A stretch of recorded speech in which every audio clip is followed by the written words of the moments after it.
I am Gerlin O'Ville, a licensed mortgage broker and the founder and CEO of Jubilee Home Lending Group Incorporated. You might have heard how the company is quickly breaking ground through our client-focused approach. Yes, indeed. At Jubilee Home Lending Group, we are dedicated to exceed even your highest expectation. We're not just another mortgage company. We are your partner in making home ownership possible. With flexible options and personalized guidance, we are changing the way you finance your home. Here at Jubilee Home Lending Group, we offer great programs like FHA, conventional, VA, jumbo loans, etc. We also have exceptional government programs. Don't miss out on this game-changing opportunity to obtain financing for your home. Call us today for a free consultation at 866-731-JUBI. Again, 866-731-5824. Or visit our website at jubileehomelending.com. Let us make your dream home a reality. Êtes-vous un propriétaire d'entreprise qui fait partie de notre communauté haïtienne dynamique en Floride et dans les Caraïbes? Si tel est le cas, vous avez probablement remarqué à quel point la vidéo devient importante en matière de marketing, de vente et de capture de souvenirs. En fait, l'utilisation de la vidéo est récemment devenue une attente des clients dans le monde entier. Et que vous le sachiez ou non, vous avez une histoire inspirante mais non contée. Votre point de vue unique sur le travail, la vie et tout le reste. Mais avec tout le monde qui crée du contenu en ligne maintenant, il est presque impossible de se démarquer. C'est pourquoi vous avez besoin de Lensmagic de Kajou TV, des services de production vidéo auxquels vous pouvez faire confiance. Des courts et longs films, des émissions de télévision aux événements en direct, au contenu des médias sociaux, aux occasions spéciales, quels que soient vos besoins vidéo, aucun projet n'est trop grand ou petit. Lensmagic utilise uniquement les dernières technologies et équipements pour ravir nos clients à chaque fois. Notre excellente réputation au sein de la communauté est basée sur d'innombrables projets réussis, réalisés au cours des 20 dernières années dans toute la Floride, Haïti et les Caraïbes. Et en plus, nos forfaits flexibles garantissent aux clients la meilleure qualité à des prix abordables. Alors qu'est-ce que vous attendez? Visitez kajoutv.tv et découvrez comment vous pouvez utiliser la vidéo pour mieux raconter vos histoires.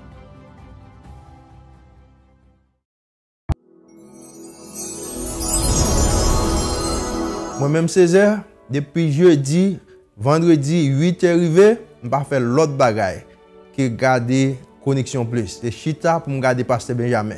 Connexion Plus.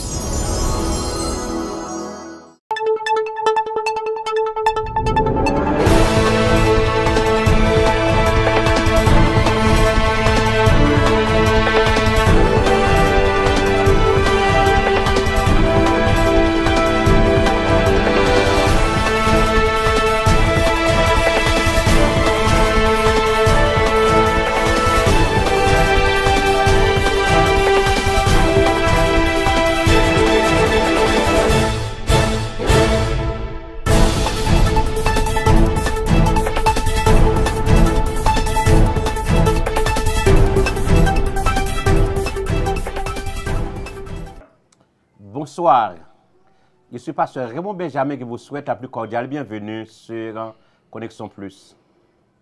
Merci de votre fidélité, merci d'avoir connecté. Nous disons gros merci à tout le monde qui déjà subscribe, like and share. Et on qui vous fait, nous encore vous fait à soir qui aide nous grandir la grande famille Connexion Plus. Nous arrivons dans fin summertime, l'école pour l'ouvrir. Et si moun va faire face avec différentes pressions, yo changer classe, pas gen différents petits moun qui dans classe yo.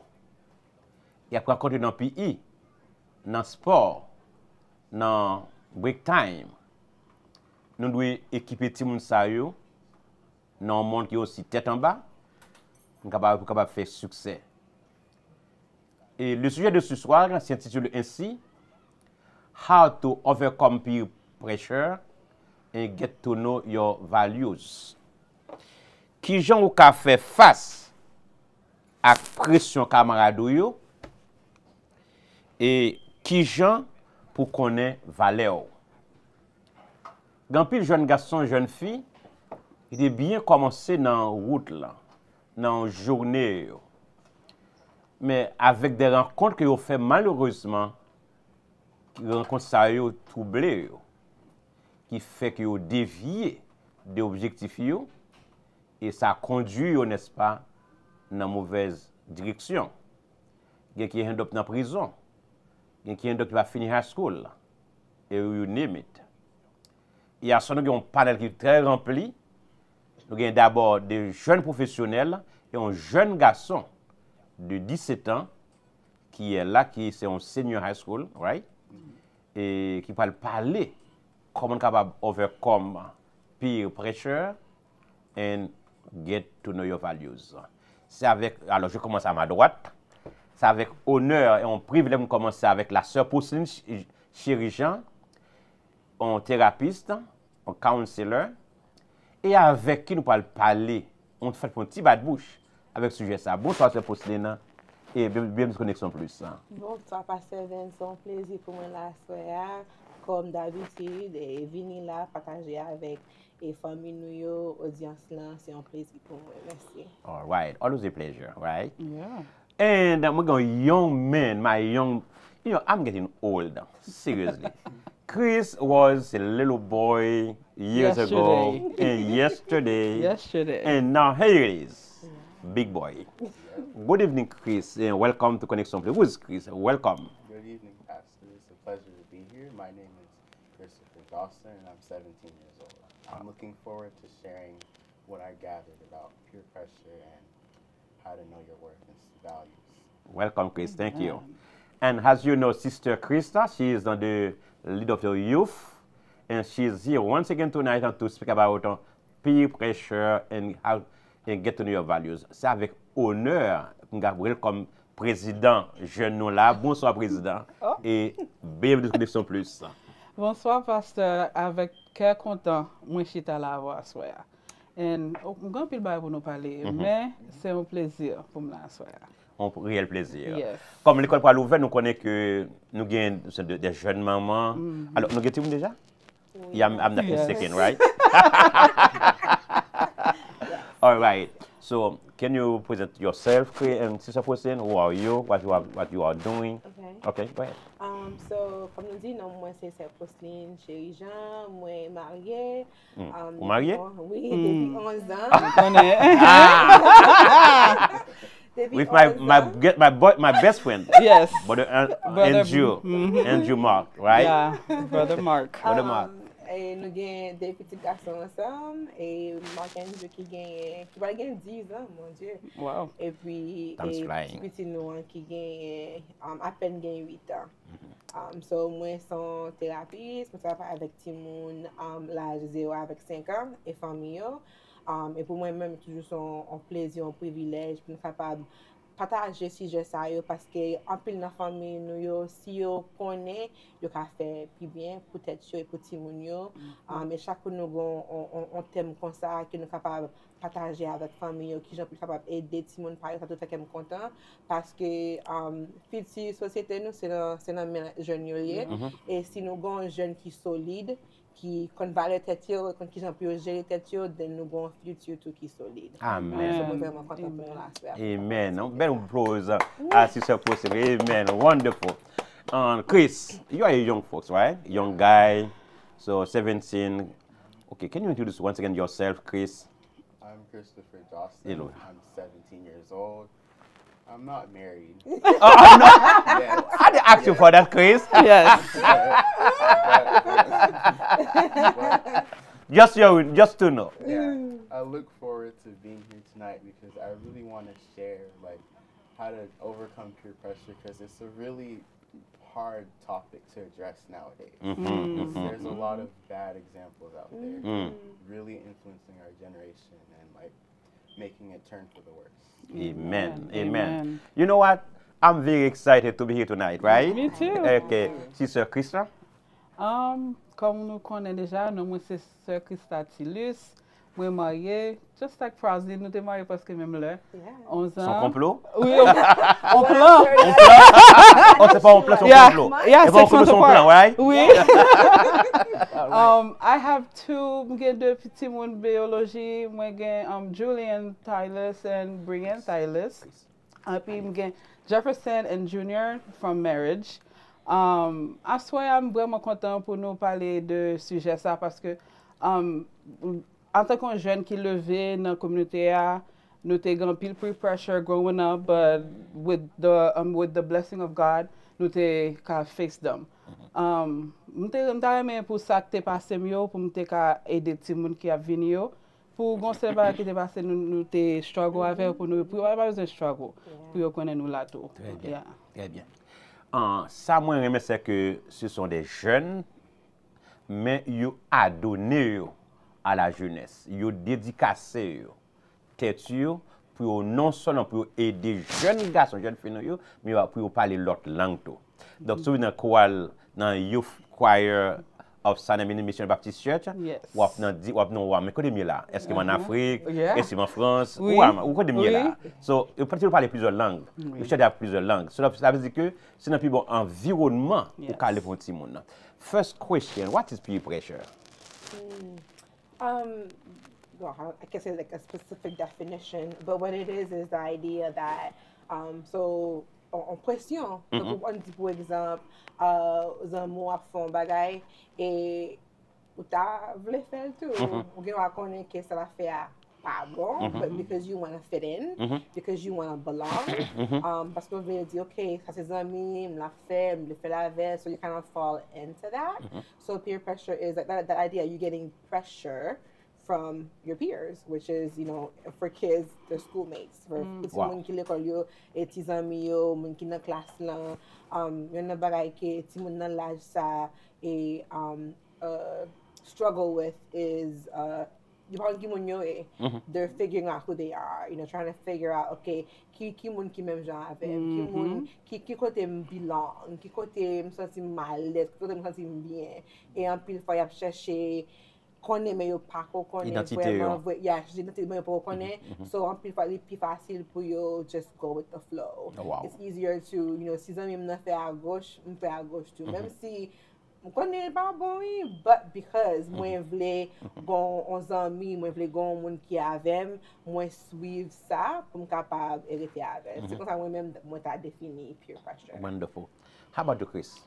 What is peer pressure? I would define peer pressure as when you're like part of a friend group, right? And you see them doing something that you know you shouldn't be doing, but you see them doing that and you wonder in your head, if I don't do that, they're going to think I'm lame or they're going to think I'm not cool. So you do that anyways without realizing the consequences. Can you say it loudly, Chris? I'm so proud of you. I'm so proud of you. Chris, I'm proud of you, Chris. Yes. Wow, louder. Okay. And so peer pressure is basically like when you feel influenced by your friend group, or not your friend group, but anybody in general, into doing something that could be good or bad for you, and could affect your future, affect everything. Well, well said, Chris. Well said, Sister Porcelaine. Donc, c'est une pressure de un monde, de un individu, d'un groupe où belong to, et vous dites, wow, je vais faire même chance avec vous. Even quand vous n'êtes pas bon, right, Chris? How about Sister Chris? Peer pressure, li ka de côté tout. Li ka négatif, li ka positif. En pile temps, jeune yo ta donc des grandes conversations avec un neveu hier soir. Ils disent comme ça, I have to get money because that's how I'm gonna get girls. You know, I'm like, you don't need money. Si c'est ça qu'il faut get girls, then you're never gonna have girls in your life because you're never gonna have enough money. So donc tout ça c'est pire les sentir les gains as a teenager pour les foncer des bons efforts qui pas même besoin fait même pour just pour le cas fit in, pour please people. Yeah, pour le cas feel like he's wanted. So peer pressure et puis tout le positif tout. So gen yon moun ou look up to, ou ta reme pour just follow their, c'est ça qu'a fait li, then we got try pour faire pi bientôt. So peer pressure can go both ways to me. Absolutely. The Can I say the Go ahead. I pulled up the definition. Okay. And I think I like it because it makes sense for this particular generation. Okay. It says the influence Yes. from members of one peers group. Wow. Influence The from influence of from members of one peer peer group. group. Yep. Exactly. So it's not only kids that can be peer pressure. Yeah. Adults can also be peer pressure. So it's influence from one's peer group. Which means what your circle. Yeah. What your Who's in circle. your circle. Yeah. You are your friends. Yeah. We saw that. Tell me who your friends are. And I'll tell you who you are. Absolutely. Alors, c'est un sujet côté quand pile monde a fait ensemble avec petit monde surtout. Nous avons tourné back l'école. Nous après 2 mois nous passer la caille non, n'est-ce pas? Nous va tourner back l'école là. Et qu'on n'a pas faire façon de l'autre petit monde. Comment yo look, comment yo comporter, comment yo agir.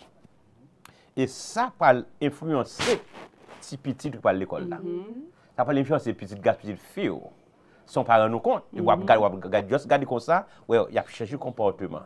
Il a changé la façon de habiller, façon de agir, façon au samedi là, ça nous besoin garder le genre de bagages. Ça dit peer pressure, my that is the influence exerted by a group or individual within the same social circle or to encourage someone to change their attitude, behaviors, values, or action to conform to their norms. Son équipe monde, chaque peer pressure, c'est un groupe, c'est aussi des monde qui n'ont cercle, qui n'ont groupe monde, qui ont un groupe monde, parce qu'on individu tout. Il a fait pression sur pour capable venir follow, pour venir suivre, pour venir prendre attitude, ou là une bonne attitude, prendre attitude non, valeur, comportement. Pas tu qu'on à l'école très bien, tu n'as venu de son pantalon du samba, langage changé, habillement changé, intérêt changé, attitude changé. Tout ça l'eau peer pressure. Et maintenant ça nous en tant que parents, nous devons n'est-ce pas veiller genre de comportement ça yo pour pas plus grave que ça. Ça nous besoin porter en pile attention à petit nous les à l'école dire hey comment je n'étais pour nous sorti apprendre qui est-ce qu'ils ont da pas dire gon petit gain bon qu'est-ce qu'ils ont petit tout faut qu'on qu'est-ce qu'ils ont petit tout si dans middle school high school oh I have a friend who's that friend that person is qu'est-ce qu'il maman qu'est-ce qu'il papa ou je ne cherche pas connaître n'est-ce pas qui est mon qui parent ti mon qui ont petit tout est-ce pas mislead petit il va mislead petit tout non mauvais bagage right. The people are capable direct or explicit, right? And such as you know, open they were forcing from bagay. You come on, man. You can do it. Try. Yeah, why don't you do it? I can do it. Come on, man. You can do it. Yeah. It's not no big deal, right? You're gonna be lame if you don't do it. Yeah. Say it again. You're gonna be lame if you don't. Exactly. Gonna be famous. Yeah. Come on, you can do that. Try it. Pas quitter nous prend. Non, ça l'eau attrape négocie. Oui. De ça on guet-apens. Pas prend dans guet-apens ça yo pressure l'autre monde a fait sous pour faire yon bagay ou pas vle faire. That is correct, right?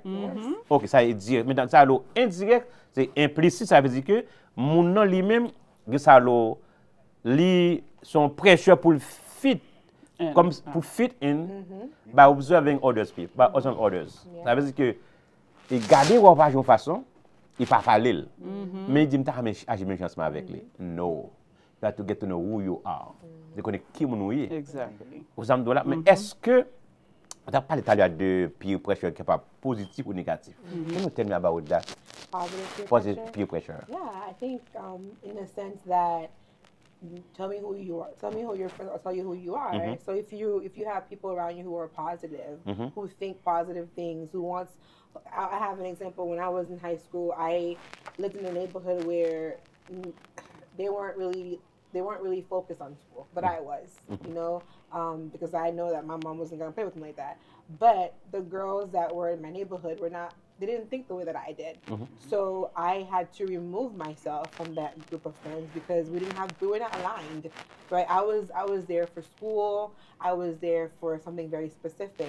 They went to school, but they had other interests that didn't fit what I wanted to do with my life. So I had to make the decision to decide, do I want friends or do I follow my goals? And I made the choice to follow the things that I wanted, and so I had to remove myself from that. And I mean, I still hung out with them, I talked to them, but I limited my time with them, right? So I knew that there were people that they were like-minded, like me. There were girls who were focused on getting good grades and getting high GPA so we can get scholarships for college. So we all wanted those same things. So I made it my business to be with those people. So we were influencing each other in a positive way because we had very like-minded goals. But these other girls, they weren't bad people. We didn't have the same ideals. The same ideal, you know, I went to school because I was focused. I knew what I wanted.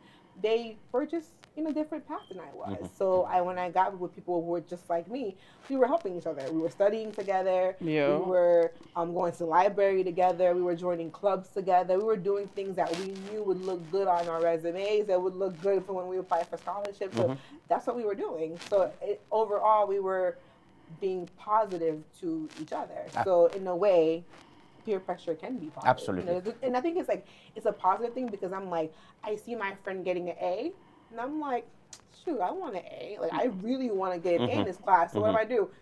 So like that last test, when you're studying for, how did you do it? Like now I'm getting tips from her, right? Now I'm like, okay, you did this. I'm gonna try that the next time I study for a test. So now this person can pour into me in a positive way. Absolutely.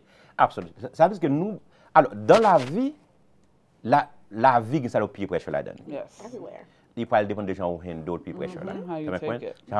Comment vous gérez peer pressure. Comment vous allez dans ce passage positif according to what Sister Person just mentioned When it comes in a positive way. When it comes to positive peer pressure, I define it as like when you surround yourself with people who always want the best and aren't always like anticipating for the worst. Like for example, let's say you're in class, right? And you're going to take a test and you have a bunch of people saying, oh, this test is going to be so hard. Oh, I didn't study. Oh, we're definitely going to fail.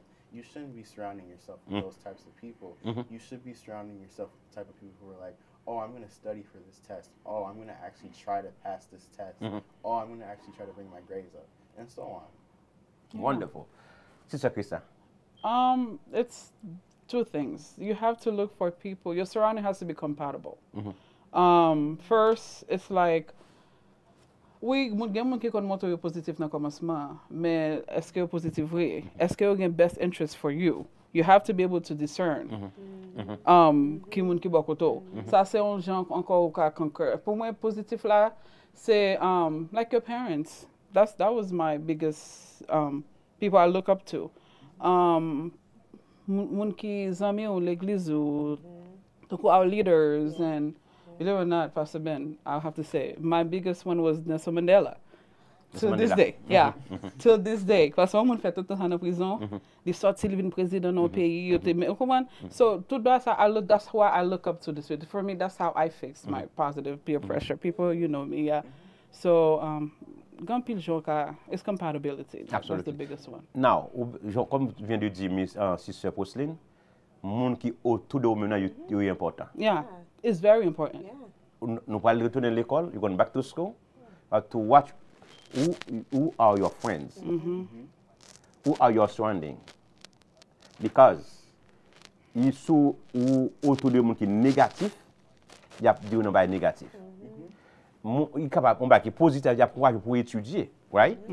Dit que, okay, you know what, you get A, I want to get A too. This is somebody qui positif. You know what, I'm besoin de top 10 in the class. Yeah, I want to be the top 10, right? We're competing for that. Competing for that, okay? Yeah, this that's is a what it great has to thing. be. This is a good Yeah. thing. This is positive peer pressure, right?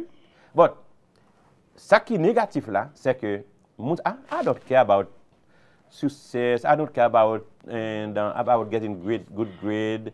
I don't care if I have a C. I can have a C. Do not be part of those groups. Yeah. Stay away from them. Pas quitter moun sa yo vin influencer ou pour capable gâter futur, pour gâter moun ko vle yé demain. Donc nous m'encourage n'a tourner l'école, nous besoin n'est pas gagner de bon moun qui fan suivre footstep yo par tant moun sa yo di même moun sa yo te fait succès, nous fait même succès pour cette Posline. Son bon exemple il était l'école, il fait good dans l'école. Et qui sont comment tu fais arriver là, c'est Posline? Non, pas ask the question. Just Mandela. Yeah. Mais c'est Posline, comment tu fait arriver là? ou gen Chris, ou gen c'est Chris, mais comment nous faire arriver là? À tout son thérapeute ou son counselor, right? Mais ou pas juste, c'est pas un éclair qui just, bon, non, mais gen pattern, right? Pour te suivre. Comment tu fais arriver là? Et mettez-nous autour de monde qui est positif, nous nous faire succès. Great. Alors, qu'est-ce que c'est unspoken peer pressure? Alors, je vais penser, je vais faire un bagage, je ne vais pas parler. Je me dis, avant tout, négatif, je vais même la crise. Je vais bon négatif, je vais négatif tout, bon positif tout. Je ne vais pas parler. But I want to be just like you, just like Chris, just not come to, oh my gosh, this man is a good man. I want to follow his footsteps. My point? That, on ne peut pas parler dans le cœur. Donc, just push. But you have an example. Un exemple. Yeah, that's it. Moi, crois, jeune garçon, jeune fille, nous suivre bon exemple. Moun qui a fait succès, moun qui guérit sous focus sur l'école. Ou pas l'école, ou pas l'école, pas skip classe, peut-être pour faire plaisir parents, pour amis, pour faire amis, plaisir. Nous n'avons pas ça. Nous n'avons pas skip classe parce que nous sommes capables, un tel skip, non. Ou besoin de connaître qui moun ou y dans ça. All right. OK. Maintenant, nous disons que overcome peer pressure and get and understanding your values is a powerful journey toward your self-awareness and confidence. Ou besoin de connaître. First of all, nous besoin de connaître reconnaître ça peer pressure. Qu'est-ce que peer pressure? Qu'est-ce qui peer pressure d'après vous-même? Reconnaître, vous besoin de reconnaître peer pressure. Parce que pour ne pas résoudre un problème, pour qu'on ait un problème. Acknowledge it first and foremost. Come my point? Yeah. I need to acknowledge that. Je besoin de reconnaître peer pressure. Lorsque je reconnaître li, pour me gérer. Am I correct? Yes. All right. I agree. So, first we identify the situation. Identify the situation. How to overcome that? I have to recognize the peer pressure. How? First, I need to identify the situation. What pressures me toward doing something? Ça qui me pressure, ça, vous identifiez. OK? Ou besoin connaître et ça pousse against et contre monde qui sauve par exemple, ou pas boire alcool. Mais le fait qu'on sait comment qui boit alcool. La toujours vous dire, can try it, come on man, can try the alcohol. It doesn't matter. You are a good man. Vous sont jeune garçon qui try alcohol. Really? No. Ou pas fumer. Mais puisqu'on a un mi-temps qui finit à force pour fumer. Si vous n'avez pas de gens qui fument, puisqu'il y a un groupe de petits gens qui fument, il a dit, vous pouvez fumer tout. Come on, man. Try it. Try it. Just try it. Just try it. Come on. Just a little bit. Just a little bit. Yeah, for the first time, it doesn't matter. An addiction starts. And this is where, exactly, where the addiction starts. Right there. Pas prendre pression dans mes moun, pas qu'on valeur. Deuxièmement, nous avons besoin de comprendre motivation. You have to understand your motivation. Ask yourself, am I doing because I want to? Or because others expect me to? Est-ce que je fais parce que je veux faire ou parce que je suis capable de faire mon plaisir? Do not live for people. Do not live to please people. Amen. You live first to please God. Please yourself, your parents. Can you point? Do not please people for doing one thing. No. Vous besoin de motivation. Qu'est-ce que motivation? Ça m'a fait. Faire mon plaisir, pour plaisir, parce que pour passer mon cours, nous qui cool. Non. Nous besoin de connaître motivation. What is motivate you? On a un game qui commence avec une bonne motivation. Yeah, sometimes. Mais at the end of the day, they lose the motivation. Yeah. Because they don't know the purpose. If you don't know the why, there's nothing going to motivate you. Exactly. You don't know the reason while you're doing it, it's like, and you're not. Go ahead, Speak speak up. Drive Go ahead. when you're not, if I don't know, like if I don't know what I want, right? Super consciously, it's really hard to be motivated. Exactly. Right? So super gonna be. Soit l'école parce que vous obligé à l'école ou à l'école, mais c'est pas going to be par le collège, pour carrière, pas going to pousser to do that. So it's easier to fall into peer pressure. Et quand petit monde qui tombe dans peer pressure, c'est que yo pas content yo, dans l'identité yo.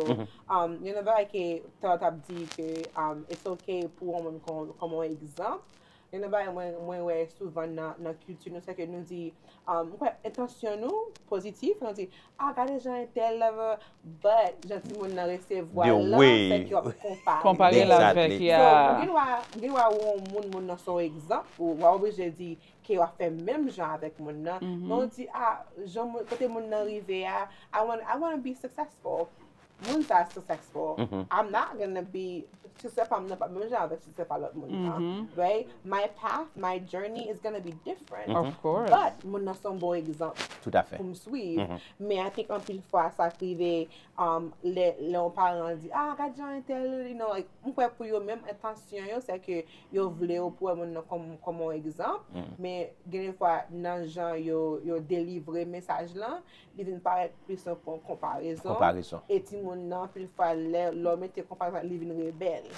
Parce qu'il dit you know, on can say okay, so it's like, you know, si someone not pas contently, then they're feeling inferior. Their self-worth is being impacted. They're saying you don't love me for who I am. So all these things are coming up for them, and then it's like attention parents, c'est un bagage positif, mais j'ai délivré là ou bien j'ai utilisé exemple là, les vins baisser, les tout monde ouais tête, devant tête li, and then kunya tout monde ça devient more susceptible to peer pressure because now it's like, you know, I don't know who I am. I have to fit in. I want to rebel. All of these value. Exactly. You know, my parents don't value me, but my friend value me. Their friend is running them down the wrong path. Is valuing them. So I think our intentions, intention nous comme parents, nous avons une bonne intention, mais je nous délivrer message là, impacter tout le monde. So I think en pile fois, parce que c'est bon pour tout le monde d'avoir un exemple et like the passer nos oreilles, but it made me think about that too. The idea that et je nous délivrer ça by team. Like you were saying, Nelson Mandela was but it was a good example, right? I had lots of people that I saw growing up. Pour moi-même, c'était frère n'a plus grand passé, but monsieur était vraiment, he was dedicated. Like he knew what he wanted and went for it, you know? And I was like, I like that. You know, like l'aime à l'école, and then I see like li intéressé avec, and I'm like, okay, I can do this. And then he was very encouraging too. But at the same time, it's like, but I had my own goals, right? I didn't imiter monsieur, right? C'était only so it going to go on bon match à suivre pour moi, but imiter. Because I knew what I wanted. But si mon n'avait pas qu'il voulait, c'est vraiment difficile. Yeah. So I guess like that step back is like when you say like for someone to identify a côté peer absorption, pressure absorption, gagner le pressure absorption not peers, the pressure absorption la caille, from outside, from the inside. From so the like inside, parents gagner doit pousser towards something. Like I think en pile fois nous pas vraiment get temps pour nous mettre mon qui sauve les faits. On va dire pour avocat, pour docteur, pour ingénieur, etc. Mais différence entre Haïti avec ici, c'est que ici quand fait qu'il pas en carrière. Des pauvres. Il y a des qui chef qui fait plus more money than that. Yes. Il y a des qui na influencing ou bien na digital media qui fait plus que façon avocat ou de façon ingénieur. Il y a des gens qui me mettent dans l'air du commun comme je fais chaque année, me dit mes amis, mal l'école, il y a des master degree même pas fait tout comme ça. But it's also what I wanted, right? So I'm okay with that. But en plus fois nous and again back to intention parents yo positif, mais genre façon fait délivrer, façon yo monter sur tout monde nan li gain impact ça. Est-ce que nous justement tout monde qui sont oublié faire? What do you want to do? And how are you going to get there? Right? Pas tout le monde qui veut aller à l'école. Il y a tout le monde c'est en technical school, ils veulent apprendre un bagage technical and then they move on. But I think it's faut nous comprendre que environnement ici pas même genre avec Haïti, Haïti nous est limité. Mais si nous pas limité, nous avons plus grand pile options pour ça. Si nous chita, nous apprendre ce que nous voulons faire. Et souvent qu'on est ou même, on dit bah non, mais just guidance counselors dans l'école yo, gagner ou bien ce qu'on a monde qui gagne qui sont business personal or entrepreneur, dit ok, pas connaît, but intéressé ça le fait. Link the child up with something, you know what I mean? So I think it's like our intentions as parents are great. I think now being a parent, I understand it because I want the best for my sons. So of course I'm like, oh my God, you should try this, you should try that. But I have to step back and be like, okay, I have to honor what he wants. And you know, like if he tells me he wants to be a fisherman, I'll be like, okay, let's think about that for a second. It can be, you know what I mean? Hobby. Astronaut. Just ridiculous. I mean, not ridiculous. Like, tout le monde can live. Et si mon do bagay aussi, so on parle avec tout le monde, on dit okay, that's an option, but you know, what else do we think about? You know, I think it goes back to nous pas apprécier penser que on séparation après régler toute bagaille. Vous comprenez? Mais c'est we have to take time and be patient développer une relation avec tout le monde, une friendship. Exactly. Because that age is so they're so sensitive. They're so sensitive. That's so true. They don't know who they are. They don't know trying to figure it out. And it's like my parents told me one thing. L'école là, you're confused. Yeah. They're confused. That's and true. so if we're not guiding them, it's so much easier for them to fall into peer pressure. But if they're being guided, you know, then it's different. You know, but I think it's I always go, I think because I'm a parent, I look at it at a different perspective. Because quand je comprends pour qui ça, maman te agit en genre, but I go back, I said, okay, I see your intention, but moi qui genre, moi qui gagne même attention, mais changer j'aime méthode là, and then have a different method to go about it. Wonderful. That's a good one. Wonderful. How about you, Chris? Personally, I would say that, like, adding on to what Sister How do you handle peer pressure as a young? When As a young man, 17 years old? Speak up. As a big Yes. pastor, come on. You know, say, "Eh, bass man, yeah." When it comes to peer pressure, like as a young teenager, I always have to remind myself that the three people that I always look up to, no matter what, God and both of my parents. Wow. I always look up to those three, no matter what. Nice. I always try to remind myself I have to always try to follow in their footsteps. God and your and my parents. parents. As a young man. Wow. Because those three people know more about this life than I will ever will. Probably. Wonderful. They have a lot of wisdom. The best way. Amen. Best Amen. answer. Bel applause. Wow. Yes. Wonderful. How about you, Sister Krista? For me, growing up, Pastor, I was never easily influenced. That's one thing I was emancipated every day.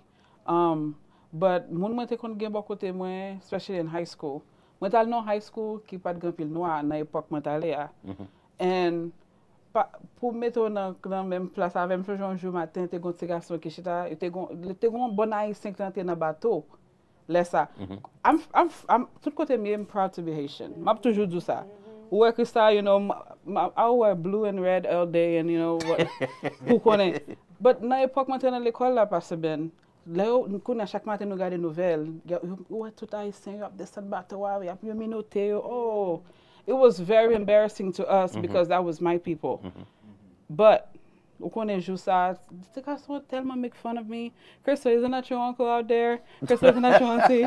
Tout ça, you know, our kids go through it in school. They're bully. You know what I did, Pastor Ben? That was the first time I ever did anything like, you know, I threw a book at him.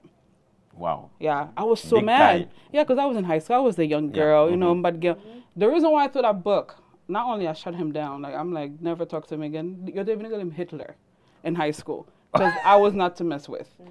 You live in the office, they called me in the office, they said, Krista, you know, you're not supposed to, you know, violence is not the way to handle things. it was like the pressure he put on me that day. Not only I was Haitian, I was the only Haitian in that class. And then you would think that principal la tabou mshita tako suspended me. It's because I understand exactly why you did it. Somebody had to do it. That's why growing up, my jam what kind of influence me. Tako tout si mon a fait ça yo vle going around. On entendait go rap music. Pastor Ben qu'on allait avec le charme, you know.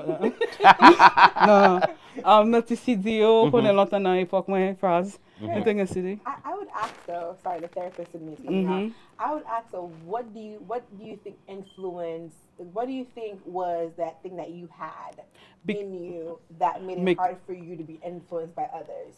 Because I knew what I wanted. I knew who I was. Et puis let me tell you, in the group I was immune to, I'm like, this is not what I want to do. I'm just going to stick with my Haitian, my parents' values, ways. So from the day I graduated, I was always the same Krista. I was never, tout le monde te toujours dire, oh yeah, we know her, she's different. And not only I was the only Haitian mostly around. No, so I didn't get in trouble in school. I was like, I was very good. I was a very good student. I was at police academy, medical academy. Growing up in high school, I just loved it, and I knew what I wanted. And but jamais disappoint my parents. Okay. That was my biggest thing. Okay. Tout ça m'a fait toujours inviter parents, mais my parents was always there. Okay. Wow. Pas jamais te parents, pas jamais là. Papa, maman, depuis till this day, tout ça n'a fait. You sing, Parsing. They're always there. Ça c'est your number one reason why to appeal young kids. You again problem ça. Et puis tu say they pressure your jeune, et parce que pas jeune support. I always had support, Pastor Ben. If I had to go to a competition, my dad will wait for me at that bus stop before every other parent. Mama mem were always calling. Where are you? What are you guys doing? So it was growing up. So I said number one. Wow. And that's how I was not. It was the support from my parents, and then I had a lot of family support growing up. I had cousins qui étaient toujours pour nous sortir avec. I had family around me, and I also they involved me pile dans l'église and ministry. Like that's something I'm gonna do jusqu'à ce que mourir parce que. Okay. Okay, so ça c'est un pile qui make me know qui ça me voulait, qui ça te valeur pour moi. Mbad bay zami valeur. Mbad gen président ko zami ma français bay. So I'm fair parce que m'vle faire. Et pas on pas influencer. Non. All right. That's how I wonderful.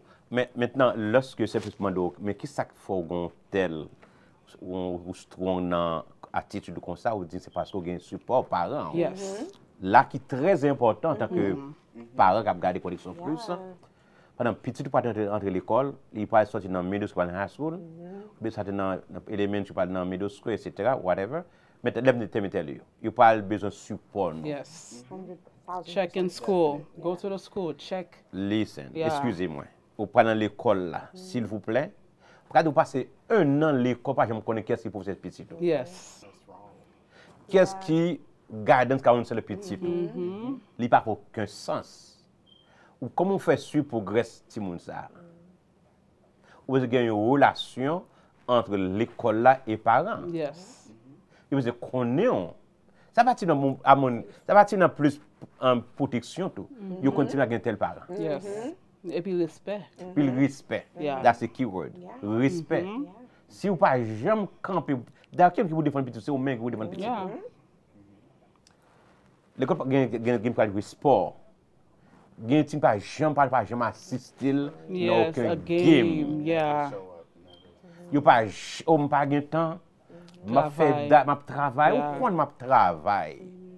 Mais guess what? What travail pour tim nan mais pour investir ça et puis pour investir dans tim moun ça. Ou quand tim la content, la jouer comme moi papa. Make a big difference. Papa la garder sa game n'a jouer. Oh, papa, hey, daddy. Yeah, it's enough. Yeah. You wave. Smile. You smile. Why? Because maman a gardé game là. Ça fait une grosse différence. Big. So, moi encourager parents yo, l'école pral ouvert, qui plan ou déjà fait pour petit tout. Qui pral entrer dans high school, dans middle school, dans elementary school. Il y a besoin de support nous. moun n'avait pas d'influence parce que, je dis comme ça que ça qui motive, c'est trois moun. Les trois grands personnages. D'abord, Dieu. Deuxième, papa la maman. Qui type d'exemple pour petit tout? Est-ce que c'est un bon exemple pour eux? C'est possiblement que les parents qui sont prêcheurs, si nous sortis en dedans. Oui, nous-mêmes haïtiens, nous pensons que l'homme a plus de pression, on fait plus bien. Parce que ça a élevé, nous. Moi-même, je suis comme ça. Je dois confesser ça. Mais je suis entré dans l'autre culture qui m'a dit pour l'autre nouvelle génération pour me faire dans la culture là. Pour moi, c'est ajuster ma culture là. Donc, moi, je connais que petit garçon toujours là dans le game. Je suis prêt à déposer les prendre dans le game. Si ce n'est pas un football, pas moi-même. Parce que tout ça. You did your part. I did my part. I did my part. Always there for them. Yeah. Mes petites filles, toujours aimé jouer sport. Nous toujours là pour lui. Nous devons toujours là pour Timounio dans ça fait. All right? So, qui est modèle aujourd'hui en tant que jeune garçon? Ah bon, mais il y a une jeune fille qui a un boyfriend. Why? Quel âge vous avez? Quel ménage vous besoin? Ok, non, attendez. C'est influence.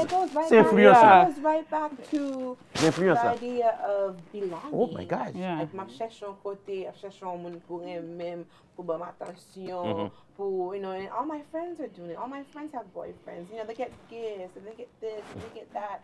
I think, like, when going right back to what we were saying, that si moun n'a pas comme ça vle, il plus facile pour l'influencer. Si moun n'a pas besoin que il pas joindre dans vide qui proche li, la chercher dans côté quand même.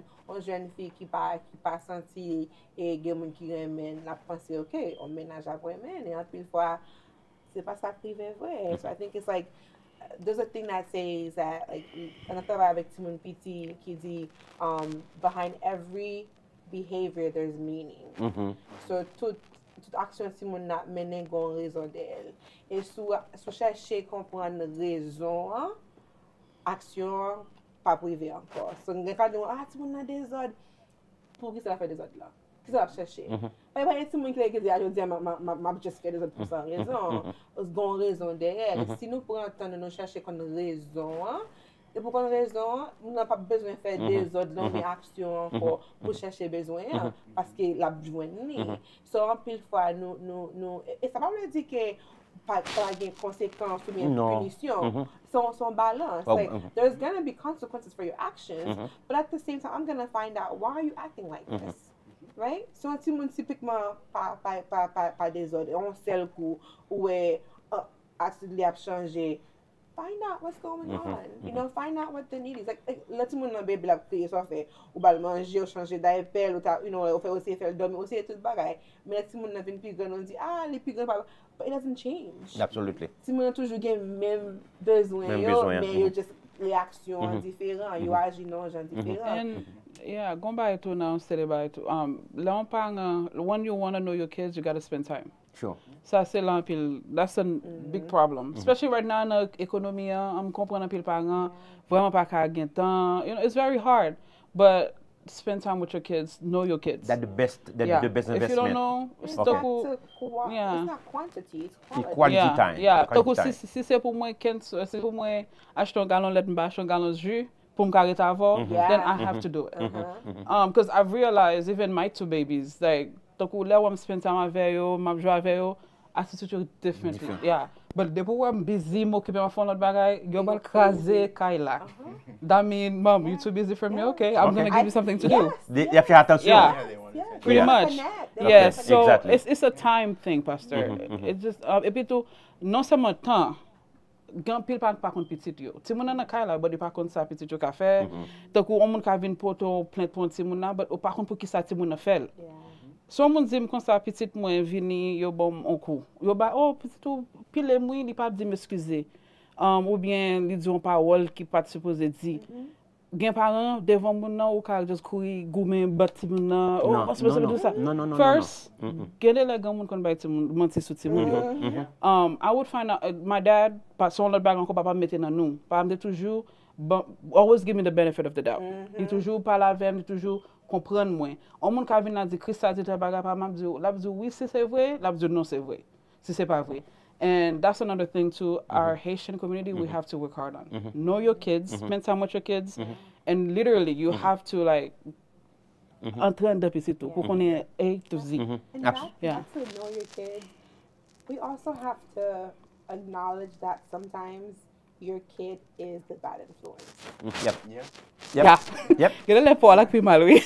Yeah, exactly. You have to be honest, right? That blame the Simon. Oh, but Simon, but C'est you know your child. Yeah, you have to know your child. You really know your child. That's And true. that's not a shame on anyone, No. but it's like going right back to Sukone, like Sukone Pisitu. Like Christopher was saying, there is something. If someone came here and said Max or something, I'd be like, I don't think so. I don't think so. Yeah. Or in my head, I'd be like, You did it. I know my son. I know his capacity. Yep. But at the same time, if I'm unsure, I'm gonna be like, I'm gonna get back to you on that. I'm going to go talk to my child first. Para petit monde d'abord. Puis femme, ma petit monde na vini et say, hey, intel, you're teaching them conflict resolution right there. Intel came here and you did detail about it. It is true.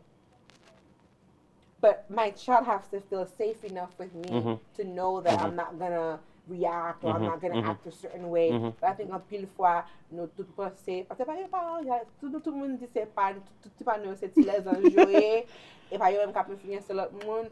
But like you were saying, what examples are we showing? Exactly. And si nous pas accepter que pour la ligon problème et les besoins, we gotta figure that out too. Then we're contributing to the problem. That's correct. That's so true. It's a balance. Sanka best word pour assoya. We need to get to know your kids. Yeah.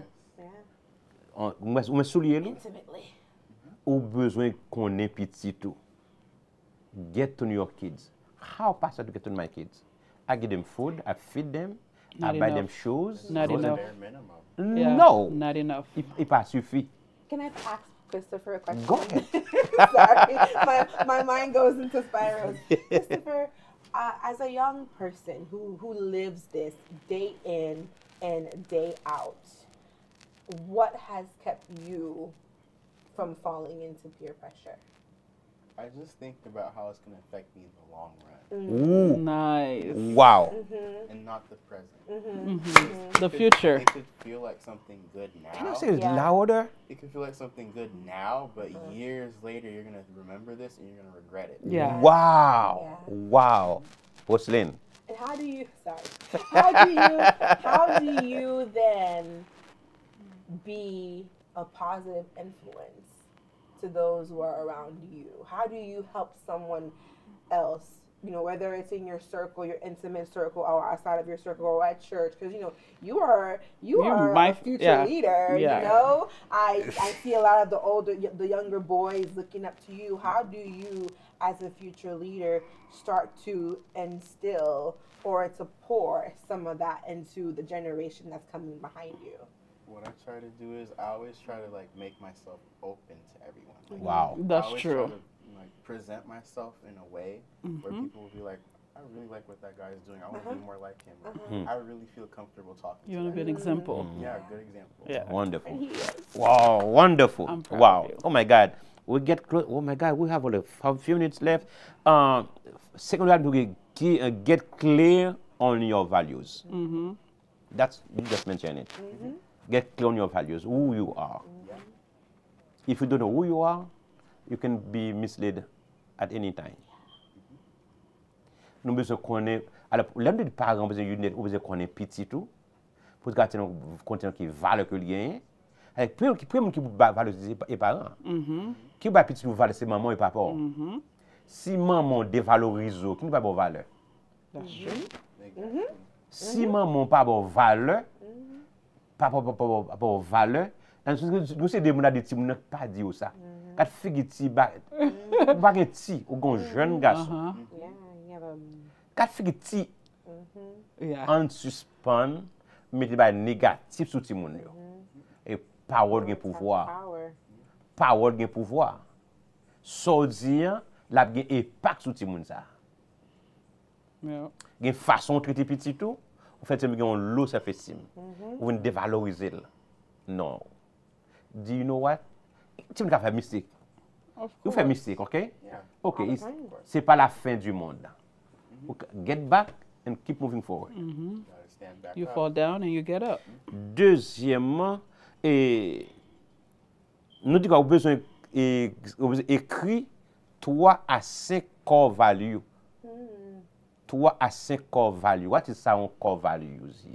Qui ça moi stand par un core value? Par exemple, honesty. Si vous connaissez une personne qui est honnête, I need to be honest, right? As a young man, vous êtes honnête. As a young leader, you need to be honest, right? Very honest. Very honest. Ça c'est value, ça c'est core value. Et n'importe qui qui prend ça dans la main, on va gommer pour lui. Definitely. You know, yours. no, Yeah. this is mine. Yeah. Yeah. Pas quitter personne prend ça dans la main, c'est pas lui, c'est honnêteté. Famille. Comme c'est valoriser famille depuis aujourd'hui. Je suis bien content de dire que vous avez maman, vous avez d'abord bon Dieu, et maman et papa qui est exemple. Là, vous avez un bon mari. Yes. Ou un bon leader, ou un bon papa. Parce que vous gagnez, n'est-ce pas, de bons exemples. Et deuxièmement, pendant qu'on grandit, j'en te dis, ça va faire aujourd'hui, qui impact pas le gain sur moi. Action que après, il y a une pression me fait aujourd'hui. Est-ce que je pense dans 5 ans, qui impact la guerre dans 5 ans, dans 10 ans? That's true. On pourrait se vivre. Nous devons penser à ce en tant qu'un jeune garçon, jeune fille. Inculquer ça la qualité de action, c'est très important. Ça n'a fait aujourd'hui, la prétend record. Et ça fait me faire Christophe venir avec un costume bien habillé pour qui ça arrête la prétend record pour la vie. Yes. On va me connaître qui m'y parler demain. On dit oh mais tel il était dans connexion plus bon quand on était a dit ah ouais jeune garçon ça depuis le jeune garçon à 17 ans mais style de culture. Qui type de caractère que tu as gagné? Et nous besoin consalo self confidence. Besoin pas besoin please monde. Right? Dis non, on va pas faire ça. I don't want. On va pas confortable ça. Just nice and firm. Nice and firm. Je ne pas sentir confortable avec ça. Non. Vous avez bon pressure? OK. I gotta go. Yeah. Text me. Si le pressure trop fort pour pendant un cercle, juste pas arrêter. Déplacer. Distance yourself. Distance yourself. Dire que n'a texte. Pas arrêter ton côté qui peut faire de façon négative. That's true. Ou besoin de connecter qui zami. Yes. Zami c'est qui remet intérêt. Et mon qui remet ouais construction, bénéfice, futur pour un bon futur. Donc moun n'a pas respecté et valeur, il pas zami. Yeah. Hello. Yes. On n'a pas on dit non, this is my principles. This is my core values. I stay on. If you don't like it, Get on business. OK? Si moun sa pas capable de respecter ça as a core values ou gagner ou doit distance avec moun ça. that's true. Prendre distance avec moun ça. Il nous pas retourner back l'école, n'a pas de nouveaux petits moun n'a pas gagner dans classe nous. Avant ou dire ses amis on screen yo. Quand ça regarde en termes de valeur, est-ce que vous partagez les mêmes valeurs ensemble avec vous? If they're compatible. Est-ce que nous sommes compatibles? Ce que nous avons fait ensemble, ça nous avons accompli ensemble. Comme possible pour ça que tu es une jeune fille dans la Kali, tu as un bon grade là suivre. Donc il faut team up, pour travailler ensemble. C'est comme ça qu'on est capable d'avoir une bonne influence. Et nous mettons des boundaries. Et nous parlons de monde qui peut joindre vrais amis. Par exemple, ça que nous avons besoin de poser comme ça et normes sociales. Pas essayer de rentrer dans le compromis avec conformer avec les normes par monde ou les normes par vous. Yes. You have your own norms, Yeah. your core values. pas quitter ou prendre qu'une pressure. OK. OK, ou gen 17 ans, ou besoin d'un boyfriend. Why besoin d'un boyfriend, un girlfriend kounia? Qui sont capables de Qu'est-ce que ça motive? À 17 ans tout. Question, attendez, oui. Ou besoin d'un boyfriend, OK. A good question. Why do you want to have a boyfriend or a girlfriend? Good question. Why? Oh, daddy or mommy, moi, un tel gain tout. Bon, ça n'est pas une good reason. Yeah. This is not a good reason. Pour ça, besoin d'un boyfriend à l'âge que je aujourd'hui. Est-ce qu'on peut jouer un boyfriend? Non, pourquoi pas capable? Pour qui ça? Pour qui nous voulait? Don't know quite yet. I don't know. Même dit que aujourd'hui, pas quitter pression société, pression social média, pression influence pour ta aujourd'hui, fait regret demain. Parents caléger nous. Veillez sur petit moun nou yo. Their phones. Essayez set the boundaries. Teach them how to set boundaries. Teach them how to set the boundaries and also mettez dans la vie yo. Pas juste bâtir dans rad manger mais développer une relation intime avec tout le monde ça. Be open to your kids. Quand vous tout bagaille. On va comme ça non? Et I learn. Yeah. On fait ça en Haïti. Quand c'est mauvais qui fait grand qui faut son parent. No, it doesn't work that way. No. Bâton. It doesn't work that way. Bâton pas rien monde. No. I always say this. Okay? Yeah. Yeah. Now I start the what? This is where I learn. So moi dis que bâton pas rien monde. Qui chaque petit monde gon façon approcher. Chaque petit monde son monde. Pour gagner 4 petits monde, 4 mondes.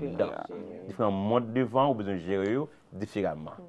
Par contre, ces méthodes où tu pour Christ là, pas vous poster, pas ça poster. Right? Chaque méthode d'approche par eux. Yeah.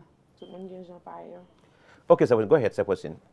No, I was saying everyone has their own different ways. Okay. I think it's just really important that like tout le monde audio, the one thing that is that like that's qui en commun, c'est que faut tout le monde gagne. Tout le monde a bali, tout le monde a montré, tout le monde a enseigné, parce que c'est pas moi qui fait de faire pour. Oui, exactement. Right? C'est pas moi qui fait, bon l'autre monde qui fait, and then ça a bali, pas solve les. Il pas plus bon que ça. Il va plus bon que ça dans bali. Yeah, like you know, like I always go back to like attention parents haïtiens tellement bon. Like gon je ne leve ti moun nou ke lot moun pa leve ou kon sa. Gen le bagay gan moun haïtien fè ou di kon gen lot ti moun mi anerve ou but loving gan moun ou realize. That's true. Pou ki rezon yo te fèl. Men nou bagay, men avec maman me dit ça, me dit, "Mommy, I just wish you would have explained it to me." Fè m kompren pou ki sa. Pas ka fèl. Un exemple simple, ti moun pa mi yo gen zami yo ki vle fè a sleepover. Me dit, "We don't do that over here." But m'explique pour qui ça. By just you because I said so. Because the important pour you connaître pour qui ça. I want to protect you. Yep. And I can't protect you over somebody else's house. Même si mon not get bonne intention, but at the end of the day, I can protect you while you're with me. You know, but m'expliquer pour qui ça. You know, si you go on me qui dit, my friend said whatever and whatever. My question's always, what do you think? Because when you avec Timon, les vinn pas ton question ba ou. You can mais yo besoin ouais qu'est-ce que dans bouche d'abord. So when I répond yo, me dit what do you think about it? You know, I want to hear your perspective. And then les vinn bam pa yo me dit comme ça a lot of times when it's a hard thing, I go to scripture. I say, what does the Bible say? What would Jesus say? What would Jesus do? Because that's important for me que les prendre décision, you penser d'abord avec how, as a man of God, as a Christian, does this abide? This is the line, you know? So I want to teach them that. And then sometimes I'm like, I don't know, but this is not, if I put it in so I said, well, talk to your dad. But I tell my husband, like, this is what we talked about. So I'll give him a heads up. But then I tell him, talk to your dad. And then we always, then, you know, and then he'll go, well, I'll talk to your mom about it, and then we'll get back to you. So we try to be on the same page. C'est ça. But I think it's a lot of and I think up to fois nous parler comme ça, nous parler pas ressenti qui n'a pas auto. Non. Nous pas comprendre, nous comprendre. Nous là parce que nous comprenons parce que nous passer tous les deux et générations. Même son parent. Nous grandis. Même son parent dans l'âge même son parent. Yeah, nous grandissons gens. Et il y a un moment c'est que grand pile bail notre culture haïtienne que même valoriser et me voulais kembe yo et moi gourmet pour kembe yo mais en même temps moi adjust them to this generation parce que pas aller petit moun yo pas mieux j'aime te lever like I'm still following the same core values, right? I want my children to be good citizens, to be good men, you know, to be good fathers and good husbands and good Christians and to build up a healthy society. I want all of, and I think that's why Haitian parents want for their kids. You know, éducation est vraiment important pour nous. Quand on parle, il y a une thing about famille haïtienne, si moun yo pas l'école. Il y a pas l'école. Quand on passe, tout le monde a dit ça. Si moun haïtien yo pas l'école, they will graduate high school. The parents are gonna push till they do it. And I love that they can see you have a partie positive là dans la culture nous. Mais avec en même temps, il y a des bagages nous pas juste ajuster nous dans gens que nous by message. I think they're great values. Approche yo. Yes. Merci en pile. Nous arrivons malheureusement à la fin de l'émission pour nous tirer ruban malheureusement. Et c'était un honneur de ensemble avec nous sur le panel, ça n'est-ce pas, des jeunes garçons, des jeunes filles qui ont parlé de un sujet qui est très important, how to overcome peer pressure and get to know your values.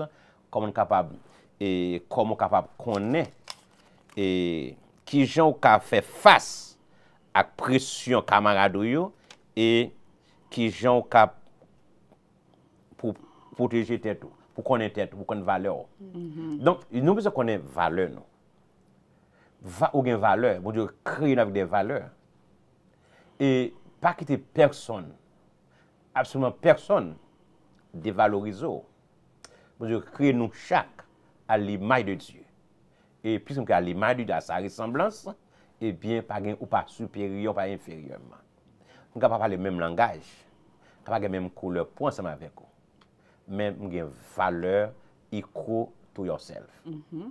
Do not let anyone, absolutely no one, to put yourself down. Okay? Stand firm. Bon Dieu a un plan pour la vie ou, pas que personne influence ou. Et aller avancer avec goal qu'on gagne. Avec Dieu, nous ferons des exploits. Dernier mot, c'est Fosseline. Et un message pour parents et Timoun. Just like we said all night, like be a support, right? Be a safe place for your kids. Be a safe space. It's more than ni plus que, you know, ou gen kaye pour rete, ou gen manger. Ça est vraiment important. Mais par contre, ce qui est plus important que leur petit monde senti l'amour parent. Les senti que parents m'aiment, les apprécient, les valorisent et si mon nan joine ça leur passer temps avec elle. Dans ça c'est pas quantité mais qualité. Si me dit pendant moi ça même si me parle passer chaque jour moi dit que on joue demi inette dans inette ça moi just moi just parle avec elle. Et teenagers are very finicky. Je dis à eux amis demain ba hawo. And so it's like you got to figure out what's a good day. Because there are times I'm like, well, we were talking yesterday. What happened today? You have to figure out. You have to learn. Yeah, constantly, every day. And I think it's just like that idea that they still need to know that you're here, right? Sometimes we just pass like that idea that I acknowledge you're here. I acknowledge that you're here. I'm here for you, right? Whether that means, you know, I'm going to sit at the table even if you don't say a word to me, but we're going to have dinner together, right? We're going to be together. And I think that's really important that, like, nous créer des relations qui stables avec tout le monde. Et pas dire que on oblige les amis tout le monde. Non, il y a une balance qu'il faut faire, but like. Non, les amis pas dire que on faire tout ça blé. Balance. You gotta follow my rules. Check and balance, right? Check and balance always. Sure. I think that is just very important that as a parent, you play such a big part in your child's self-esteem, in your child's, like you were saying earlier, si pop maman moun ki te potem nan vant li, moun ki te bam tete, moun ki te grandim nan, pa valorize m, who is going to value me? Nobody. Right? So, janti moun nan, the way you show your kids how you value them plays a big role in how they will see themselves. Absolutely. Even though they might push you away, they might not act like it, but you're the most important person in their life. Show up. And you know, if it's small ways, but show up for your kids. That's the biggest thing that I can tell a parent, especially in this season of transition. Show up for them. Go to a basketball game. You know, even if you can't go, I can't make it today, but I'm cheering you on. The words of positivity, you know, our words mean a lot. You know, on do de 5 ans jusqu'à nos jours, ou changer, les répéter dans oreilles. So be the positive that our children need to hear. And so bagay mon environnement, you be that person. Absolutely, yep. Right? Because sometimes the parents can't. But go ma tante, on tonton, on zami famille, on cousin, on marraine, on parraine, he showed up. And Simon said, like, okay, I know there's this one person for sure that has my back and they're going to show up for me. Sure.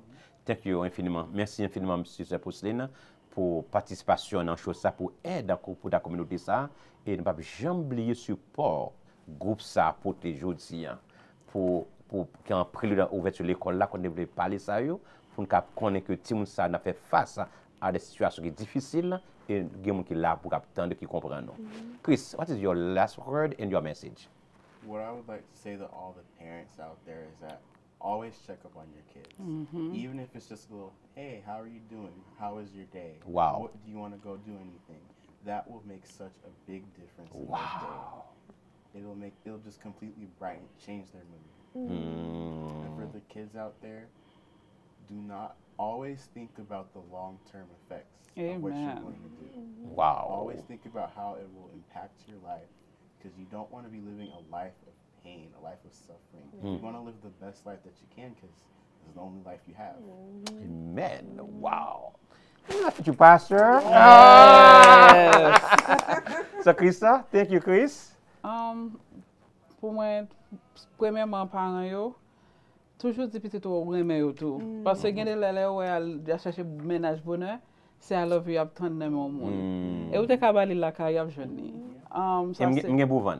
Oui. Sometimes I love you, call me, I'll tell you the time. Yes. Yeah, ça c'est une fierté pour moi. Après ça, tout petit moun yo, just know, tant que sou senti jodi a ou poko cool, Gon baka ou bal fè nan la vou ki bal poso pou vin pi gran, pi ou bal telman cool, moun sa ou bal achete figo. So, pa achete figo koun ya, achete figo, yes, yeah. Okay, maybe set your goals bigger than you think. Don't set yourself small. So di, oh, I just want to go to work. No, go to work and go to school. Lo ale l'école ou di kon sa, okay, men sa mbala pran nan. Lika don't sound good to you today, but you never know. It will take you far. And sa ou bal bin tourner en exemple nan communauté a ou liye son burden. So, et puis to the young kids, good luck with school. School starts, priez avant, l'école a commencé, take 2 days, 3 days, 24 hours, fast and pray and ask God for guidance for ka have a very nice year of school. And just know, we love you, okay? You're loved. You're loved. Amen, yes. amen, You're loved. You're valued. Quand des big groupe la main, n'est-ce pas, à ce team ce soir, n'est-ce pas, qui était là, t'as encouragé parents et jeunes qui captonnent back l'école, côté que nous gagnons un peer pressure, nous avons des tips comment overcome peer pressure ça et get to know your values. Et nous disons comme ça que reinforce your values daily, every single day. Reinforce your values. You are valuable. God created us with value. Okay? And remind you your worth isn't defined by others' approval. Okay? So, vous, il pas défini ça, moun, à penser de vous approval. Moun qui pas d'accord avec aujourd'hui, lorsque vous renforcez core values ça yo, ou créer dans ou été attaché à eux-mêmes, ou accomplir rêve, et monde ça va le respecter. Là, dit un tel son de valeur, son de parole. Pas quitter rien, mais stop futur demain. Ou pas connaître ça demain à côté. Pas faire rien, car un futur sénateur, un futur député, un futur police officer, futur avocat, futur judge, futur président. Why not? Pas quitter rien, mais stop futur demain si Dieu veut. The peer pressure fades when your self-worth is stronger from opinion. All right? And the right people will respect you for being you. Yes. The right people will respect you for being you. Let me tell you, we love you, and God loves you as well. L'école pas l'ouvert, nous pouvons prier pour rester dans l'école. Pas quitter jeunes garçons, jeunes filles déviés du futur qu'on gagne. Ou gagne 15, 17, 18 ans, ou gagne assez de temps pour un garçon, pour un boyfriend. Fille toujours gagne dans storage. Il pas fini. I'm telling you. I know I'm Pour laptop. Pour laptop. Pas besoin de courir. Chaque fin de fromage. A toujours bien fille dans storage. A toujours bien garçon dans storage. Pas courir sur une fréquentation. Li aller on l'a venir. Quitter bon de faire choix pour. Amen. Pas choisir parce que j'ai émotion. Ou même parents, ou même qui papa, fait jeune fille à connaître son remel. Et répète ça dans tête li. Every single day, I love you. By people hug. Apprécier le boule. Gâter le pour pas prendre d'amour. Yes. Il y a pas d'amour, il y a pas parler ça I love you. On le bagaille. Let's pray. C'est nous nous merci oui pour un moment de passer ensemble.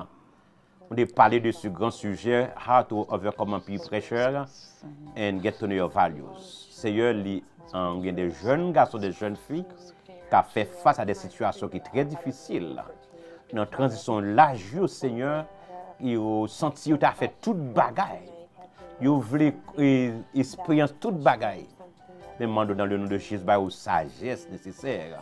Qui contrôler corps, sentiment, l'esprit au cher Seigneur.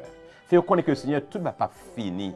Vous dit que je connais les projets que j'ai formés sur vous, projets de paix et non de malheur, afin de vous donner un avenir et de l'espérance. Fait jeune quand ça va connaître que le Seigneur a un bon futur pour eux.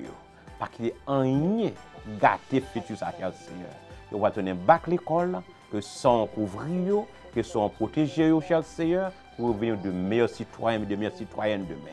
Ça décrit que nous soyons bénis, Seigneur, frère Bobby Joliver, bénis frère Samuel Idus, l'ingénieur Bobby Joliver, les jeunes Samuel Idus, cher Seigneur, qui te fait travailler ça, malgré ce fait un énorme sacrifice, Seigneur. Nous avons une grâce spéciale pour vous, famille, pour les professionnels. Merci pour pour soutenir sa famille.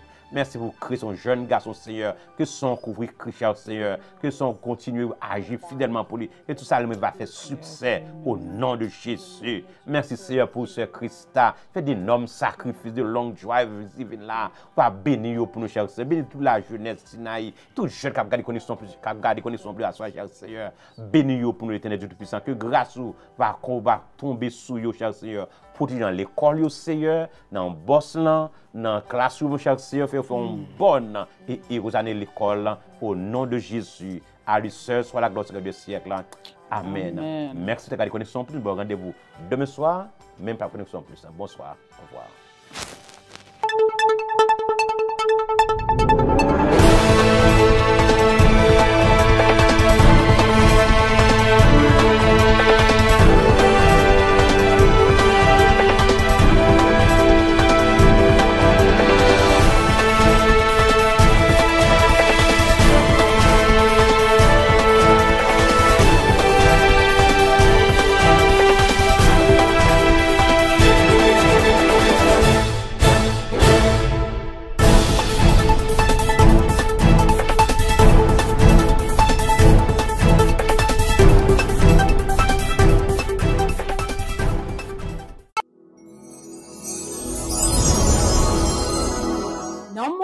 c'est Nicole Alexis. Moi sorti New York. Chaque jeudi, chaque vendredi à 8h, 9h, moi branché Connexion Plus. Connexion Plus, c'est moi-même, c'est vous-même, c'est lui-même, c'est nous tous. Êtes-vous un propriétaire d'entreprise qui fait partie de notre communauté haïtienne dynamique en Floride et dans les Caraïbes? Si tel est le cas, vous avez probablement remarqué à quel point la vidéo devient importante en matière de marketing, de vente et de capture de souvenirs.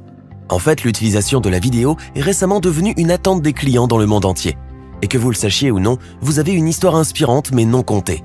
Votre point de vue unique sur le travail, la vie et tout le reste. Mais avec tout le monde qui crée du contenu en ligne maintenant, il est presque impossible de se démarquer. C'est pourquoi vous avez besoin de Lensmagic de Kajou TV, des services de production vidéo auxquels vous pouvez faire confiance.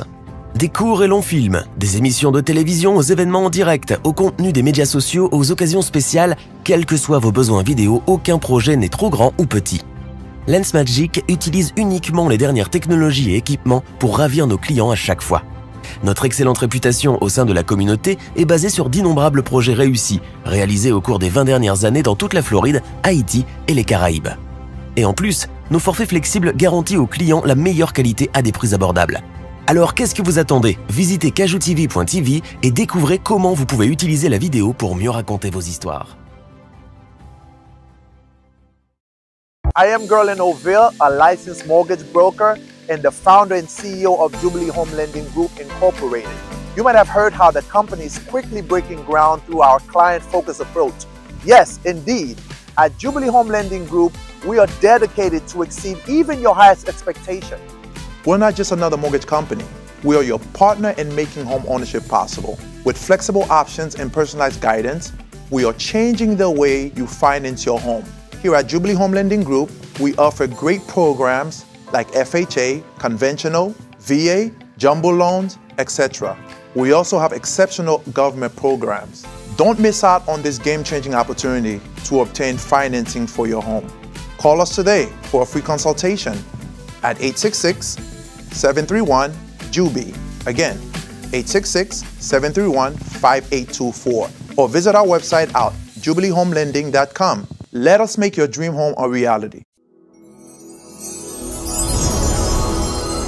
Moi-même Césaire, depuis jeudi, vendredi 8h arrivé, je vais faire l'autre bagaille que garder Connexion Plus. C'est chita pour me garder Pasteur Benjamin. Connexion Plus. Ou même qui c'est ouvrier CA ou qui aspire à faire ministère dans l'église locale, moi j'ai bon genre nouvelle pour. MISED, Mathetes Institute School of Evangelism and Discipleship, a offrir une série de diplômes spécialisés dans disciplines tankou, leadership l'église, éducation chrétienne, évangélisation, apologétique chrétienne, interpréter la Bible, counseling familial, présentation études bibliques, Ancien ak Nouveau Testament, nan souci pour bien équiper ouvrier cap fait ministère ou qui vle fait ministère l'église ak yon dynamique sans pareil. Nan MISED, nous fait l'école yon l'autre gens et nous croyons tout le monde ka apprendre et tout le monde doit bien apprendre pour faire ministère saint avancer. N'a invité tout chrétien haïtien tout côté sous la terre. Vin étudier Bibla dans bon timamite ak yon équipe professeur qui non seulement gagne en maîtrise pour pipiti, mais qui chargé ak expérience dans affaires enseignement. C'est un programme hybride qu'a fait en direct une fois par semaine sur une plateforme tant que Zoom,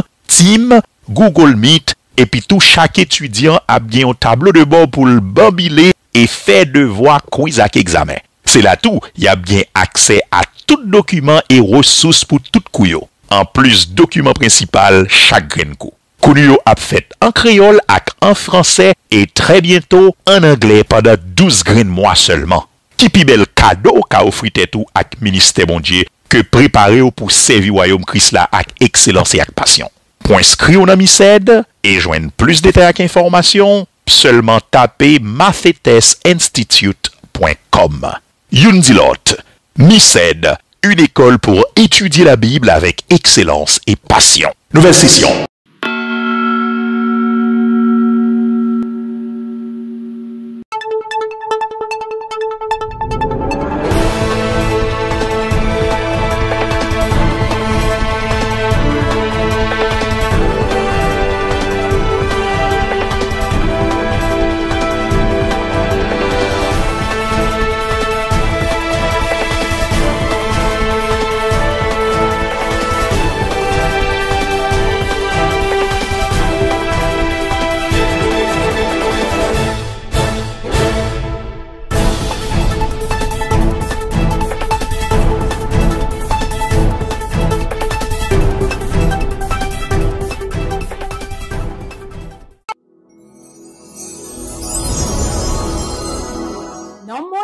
Nicole Alexis, moi sorti New York.